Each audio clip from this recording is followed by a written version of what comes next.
Okay, so I just finished. I'm going to edit it, so I'm going to start with all the explanation, the important stuff, and then later at the end of the video, I'll put all the reactions and fun stuff there. Okay, so there's lots of different universes. In one universe, there's an energy shortage and war is about to break out. So they try to use a particle accelerator to create a bunch of energy, and it creates a bunch of tears in space-time. A tear in space-time means people or things can go from one universe to another universe, but in the exact same position. So in one universe, Mina is orbiting the Earth, and she falls into a universe where the spaceship is orbiting the Earth, but in a slightly different location. So rather than being somewhere in the ship, she goes inside the ship, inside the wires and stuff, and gets all burned. Also, on another universe, wherever Earth is, either it's Earth and it's covered by these spider monsters, or there's just another planet covered by these spider monsters, and the monster falls. Okay, so in the trilogy now, we've seen at least 3 dimensions affected by this. Ava's dimension has the energy drought,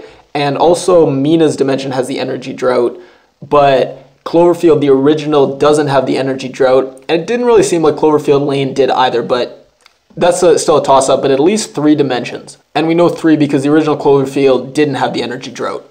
And by the way, the only thing worse than monsters falling through these space-time rips into our reality would be if you were one of the few humans that fell through the rips the other way, and all of a sudden you landed on a planet just filled entirely with these monsters. And I don't think it's like spiders where they'd be just as scared as you are of them. And understand, it's not like Ava in the other reality has gone back in time before the power cell exploded. It's that in one reality, she installed the power cell and it exploded. In the other reality, she installed the power cell and it didn't explode, at least not yet. And understand, in one reality, Schmidt was a traitor. He sabotaged the particle accelerator, so it destroyed the ship and everything. In the other reality, Schmidt wasn't a traitor, so when they used the particle accelerator, it worked. It just created all these rips in space-time. So I know why Mina betrays them. In her reality, they're trying to use the Shepard ship for energy, just like in the other reality, but the Shepard gets destroyed.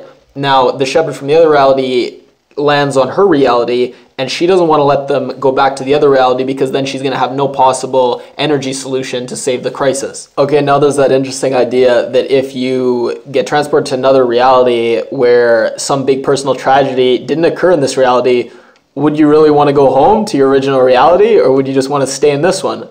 Okay, and this is honestly pretty heartfelt. So if there's an alternate reality out there where you and your loved ones are still able to be together, even if you can't go and enjoy that, the least you could do is send a message to that version of yourself and say, hey, appreciate your loved ones in this reality, know how lucky you are. Some of us other versions of yourself aren't so lucky. And it's interesting, what if you were living your reality with your family, you were happy, and then someone that looks just like you shows up and says, hey, I'm you from another reality where I did this big tragedy and now my whole family's dead. Can I just stay here and we can all kind of share the love? And then there's this idea, if you found out someone you know in another dimension, that person betrayed you, a different version of them, does that make you trust that person less? Or do you go in and say, oh no, that's a different person, it should have no bearing on whether I'm going to trust this version of that person?